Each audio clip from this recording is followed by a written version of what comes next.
नया साल 2025 दस्तक देने वाला है और हम सबके मन में ये उत्सुकता है, ये जानने की उत्सुकता है कि नया साल हमारे लिए क्या लेकर आएगा।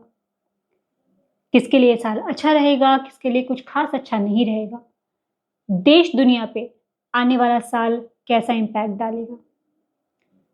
इस वीडियो में हर एक नंबर की बात तो होगी ही, साथ ही साथ 2025 हमारे देश भारत के लिए क्या लेके आएगा इसकी भी बात होगी। जैसे कि ये बात एविडेंट है कि एक पर्टिकुलर नंबर या एक पर्टिकुलर साल हर नंबर के लिए सेम नहीं हो सकता, लेकिन कुछ हर एक नंबर के लिए इम्पॉर्टेंट ज़रूर है, चाहे कुछ अच्छा होने वाला हो, चाहे कुछ प्रिकॉशंस हो। यूं तो हम जो English calendar, Gregorian calendar follow करते हैं, उसके हिसाब से 1 जनवरी को 2025 मतलब नया साल शुरू हो जाएगा, लेकिन हिंदू कैलेंडर के हिसाब से हिंदू नववर्ष चैत्र माह की शुक्ल प्रतिपदा को ही शुरू होता है, जो कि 30 मार्च 2025 को शुरू होगा। वो होगा हमारा हिंदू नववर्ष, जिसके राजा मंत्री अलग होंगे, हमारे 2025 न्यूमरोलॉजी के पर्सपेक्टिव से बिल्कुल अलग।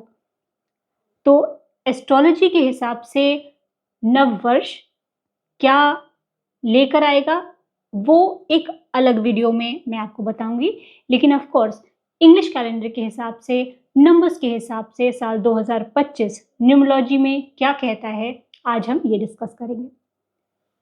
2025 को अगर आप ऐड करेंगे तो वो आएगा नंबर 9 पे। और जितने भी लोग बेसिक न्यूमरोलॉजी को समझते हैं वो जानते हैं कि नंबर 9 मंगल का नंबर है, मार्स का नंबर है। ये एक बहुत ही हॉट फायरी प्लैनेट है जिसके नाम से ही अग्रेशन वर्ड जुड़ा हुआ है। लेकिन अग्रेशन हमेशा नेगेटिव नहीं होता। हाँ, अग्रेशन, हॉट, हीट ये चीजें अपना इम्पैक्ट तो छोड़ती ही हैं, लेकिन कई बार हम चीजों को गलत तरीके से इंटरप्रेट करते हैं।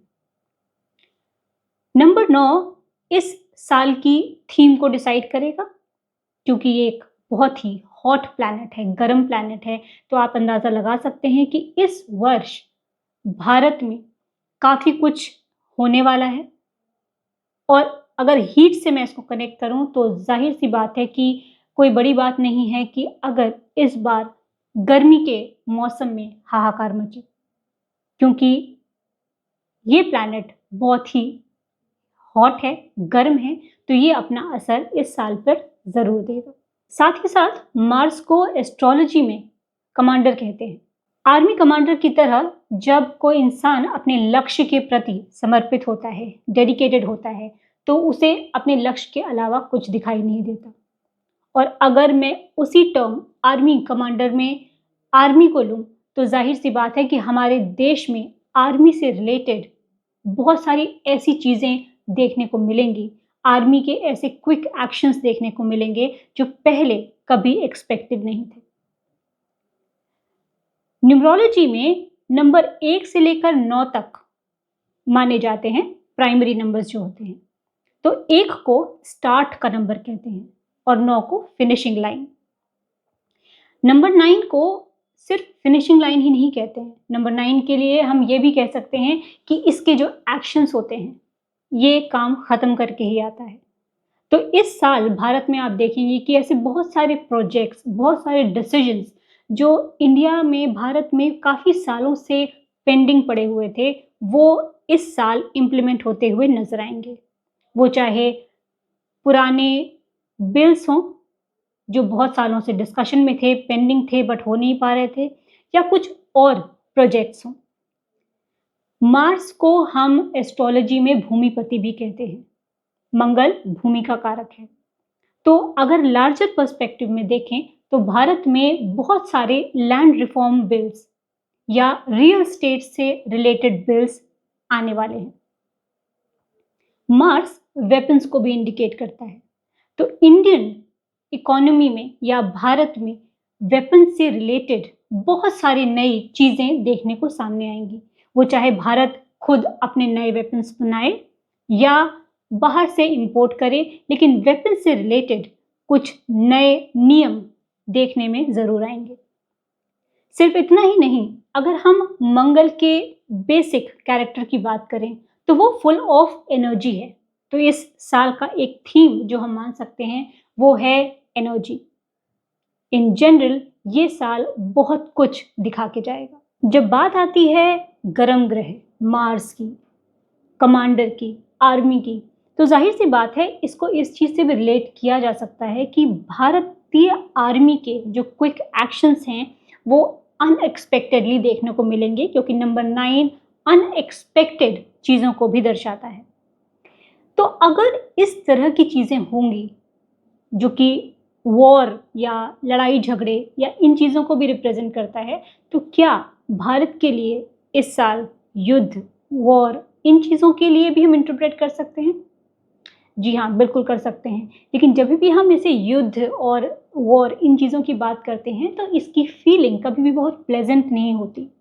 कोई भी इंसान या कोई भी देश वॉर के नाम से या युद्ध के नाम से बहुत खुश नहीं होता, क्योंकि ये हमेशा एक अच्छा ही आउटकम देके जाए ये ज़रूरी नहीं है। तो क्या जो स्थितियाँ बनी हुई थी इस साल भी, 2024 में भी विश्व के अलग-अलग देशों में आपने युद्धों के हालात देखे और वहाँ पे काफ़ी तबाही भी हुई। तो क्या आने वाले साल में 2025 में भारत भी ऐसी किसी चीज़ का शिकार होगा? देखिए, भारत अभी अपने 78th ईयर में चल रहा है, जो कि ऐड होके आता है 6 पे। क्योंकि इंडिया अपने एक बहुत ही अच्छे नंबर के पीरियड में चल रहा है, तो मार्स अपना इफेक्ट ज़रूर दिखाएगा। भारत का इन्वॉल्वमेंट बहुत स्ट्रेटेजिकली इन चीज़ों में हो सकता है, लेकिन भारत पे इतना नेगेटिव इफेक्ट नहीं पड़ेगा, क्योंकि साल की एनर्जी और हमारे भारत देश के पर्सनल ईयर की एनर्जी सिंक में है। क्योंकि जैसा कि आप सब जानते हैं कि 3, 6 और 9 एक फैमिली ऑफ नंबर्स हैं और फैमिली एक दूसरे को कभी हर्ट नहीं करती।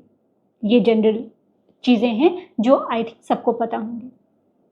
अब क्योंकि हम नंबर 9 को हमेशा मार्स की एनर्जी, अग्रेसिव एनर्जी से जोड़ते हैं, इसका एक दूसरा साइड है जो शायद ज़्यादातर नहीं देखा जाता। नंबर 9 भले ही बहुत अग्रेसिव, इनफैक्ट सबसे अग्रेसिव नंबर माना जाता है, लेकिन नंबर 9 ह्यूमैनिटी का नंबर है। इनसे बड़े दरिया दिल लोग, इनसे ज़्यादा आपकी मुसीबत में खड़े होने वाले लोग शायद ही आपको कहीं मिलेंगे। तो देश में अगर हम एक बहुत ही आक्रामक मंगल के, मार्स की वॉरियर एनर्जी देख रहे हैं, वहीं दूसरी तरफ हमें ह्यूमैनिटेरियन इम्पैक्ट भी नज़र आएगा। ऐसे बहुत सारे इवेंट्स, ऐसे बहुत सारी चीज़ें आपको आने वाले साल में दिखेंगी जो आपका मानवता पे विश्वास बढ़ा देंगी। और इस साल की थीम आप सबके लिए भी यही है कि आप यूजुअली कुछ दान पुण्य करते हो या नहीं करते हो, आपको अगर उस एनर्जी के साथ सिंक रखना है तो हमेशा किसी की मदद के लिए या आप अपनी कैपेसिटी में अगर किसी की मदद कर सकते हैं तो ज़रूर करिए। नंबर 9 की एनर्जी हमारी फिटनेस को भी दिखाती है, क्योंकि नंबर 9 बैठ नहीं सकता, उसे एक रूटीन चाहिए और उसे काम करते रहना है। तो अपनी फिटनेस पे ध्यान दीजिए और इस साल स्पोर्ट्स से रिलेटेड, फिटनेस से रिलेटेड ऐसी बहुत सारी चीज़ें आपको देखने को मिलेंगी कि मोस्टली लोग इन चीज़ों के बारे में या तो बात कर रहे हैं या इन्हें बिजनेस बना रहे हैं, या भारत खेलों में बहुत अच्छा प्रदर्शन कर रहा है। जब नंबर 7 का साल था तो मैंने आपको कहा था कि अचानक ही बहुत सारे ऐसे लोग वीडियोस या यूट्यूब या कंटेंट क्रिएशन करेंगे जो स्पिरिचुअल एंगल को दर्शाता है, और वैसा ही हुआ भी। आने वाले समय में अगर बहुत सारे कंटेंट क्रिएटर्स की थीम स्पोर्ट्स या फिटनेस हो तो इसमें कोई बहुत ताज्जुब वाली बात नहीं होगी। ये एक अच्छा इनिशिएटिव हो सकता है अगर आप आने वाले साल की एनर्जी को अपने कंटेंट में इम्प्लीमेंट करना चाहते हैं। पिछले साल स्टॉक मार्केट में काफ़ी उथल-पुथल दिखी, लेकिन आने वाले साल 2025 में स्टॉक मार्केट ग्रो होता हुआ दिखेगा, स्पेशली अप्रैल के बाद। इस साल नंबर 9 की एनर्जी को लेके इंजीनियरिंग, मेडिसिन, डिफेंस और मैन्युफैक्चरिंग सेक्टर्स बहुत अच्छा करेंगे। इसके अलावा अगर कोई भी फायर से रिलेटेड, क्योंकि मार्स की एनर्जी फायरी है, तो रेस्टोरेंट बिजनेसेस भी काफ़ी अच्छा कर सकते हैं। तो अगर आप कुछ नया करने की सोच रहे हैं आने वाले साल में, तो आप उस साल की एनर्जी और अपने नंबर्स को बैलेंस करके ये बिल्कुल कर सकते हैं। तो ये तो थी जनरल एनालिसिस और प्रेडिक्शंस 2025 की, कि आने वाला साल देश के लिए कैसा होगा। हर एक नंबर के लिए ये साल क्या लेके आ रहा है, ये वीडियो भी बहुत जल्दी आ जाएगा। आशा करती हूँ कि आने वाला साल आप सबके लिए सुखद रहे, मंगलमय रहे, और आप अपने काम के साथ साथ अपने परिवार और अपने स्वास्थ्य का भी पूरा ख्याल रखें। नमस्कार।